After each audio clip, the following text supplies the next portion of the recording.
দর্শক, আজকের ভিডিওতে আমি আপনাদেরকে এমন একজন বুদ্ধিমান মানুষ দেখাবো যিনি প্রচলিত পদ্ধতির বাইরে নিজের বাড়ির উঠোনে চমৎকার চমৎকার সব সবজিগুলো উৎপাদন করেছে। পুরোপুরি ভিডিওটা দেখলে একদমই অবাক হয়ে যাবেন। সবজিগুলো দেখতে এত চমৎকার, অনেকটা এটা কিন্তু লেটুস পাতার মতো দেখা যাচ্ছে। আরো অনেক সবজি করেছে। দেখুন, ওর বাড়ির উঠোনে প্লাস্টার করে নিয়েছে আর নির্দিষ্ট পরিমাপে একটা করে জায়গা ফাঁকা করেছে স্কয়ার মাপে।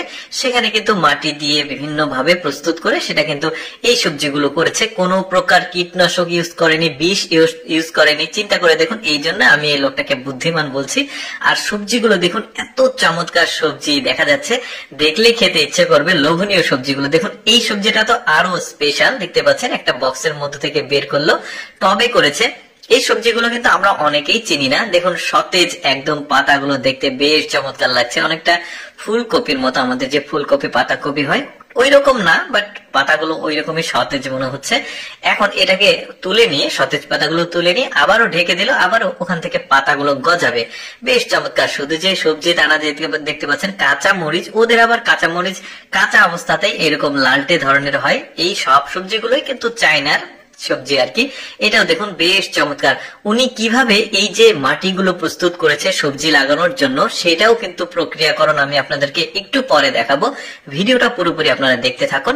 যেমন এই সবজিটাও বেশ চমৎকার, ছোট ছোট পাতার দেখতে পাচ্ছেন লতানো, এটাকেও কেটে নিচ্ছে। কত রকমের সবজি, চিন্তা করে দেখুন। লোকটাকে বুদ্ধিমান বলার কারণটা এটাই যে লোকটা কোনো প্রকার কীটনাশক দেওয়া খাবার খাবে না, নিজে অর্গানিক খাবার খাবে। যেমন এখানে দেখতে পাচ্ছেন সবজির পাশাপাশি সে কিন্তু মুরগির ছোট্ট একটা ফার্ম করেছে, সেখানে ডিমের উৎপাদন হচ্ছে, ডিমগুলো এখান থেকে তুলছে। কি চমৎকার আসলে ব্যাপারটা দেখুন। এই মুরগিগুলোকে কিন্তু ওইখান থেকে সবজিগুলো পাতাগুলো দিচ্ছে, ওদেরকেও কিন্তু কোনো প্রকার ফিড খাওয়ায়নি। চিন্তা করে দেখুন, এখানে মাংসেরও প্রোডাকশন হচ্ছে। আচ্ছা, এবার আপনাদেরকে দেখাই যে কিভাবে জমিটা উনি প্রস্তুত করে। এই যে দেখতে পাচ্ছেন, আজকে সে জমি প্রস্তুত করবে, পাশাপাশি কিছু সবজির গাছও লাগাবে। প্রথমে ওই জমি থেকে কিছু অংশ মাটি এখান থেকে তুলে নেওয়া হচ্ছে, তারপরে কম্পোস্ট মাটি, যেটা ধরুন ওই যে শুকনো গোবর সার মিশ্রিত যে মাটি, মিক্সিং করে ওই মাটিটা জমিতে দিয়ে সুন্দরভাবে উর্বর করে দিচ্ছে। এরপরে ওইখান থেকে যে মাটিটা তুলেছিল ওই মাটিটাও কিন্তু দিল, দিয়ে মিক্সিং করে দিয়েছে। এইভাবে আসলে মাটিটা প্রস্তুত করেছে। এখন একটা নির্দিষ্ট মাপে এই যে সবজির চারাগুলো, এগুলো কিন্তু এখানে লাগিয়ে দিচ্ছে।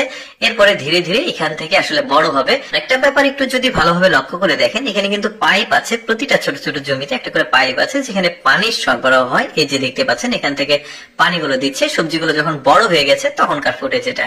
দর্শক, আমি সবসময় চেষ্টা করি আপনাদের সামনে এডুকেশনাল তথ্যমূলক ভিডিওগুলো উপস্থাপন করতে। এরকম ভিডিও দেখতে ভালো লাগলে পেজটি ফলো রাখবেন। এই ভিডিওটি কেমন লাগলো কমেন্ট করে জানাবেন।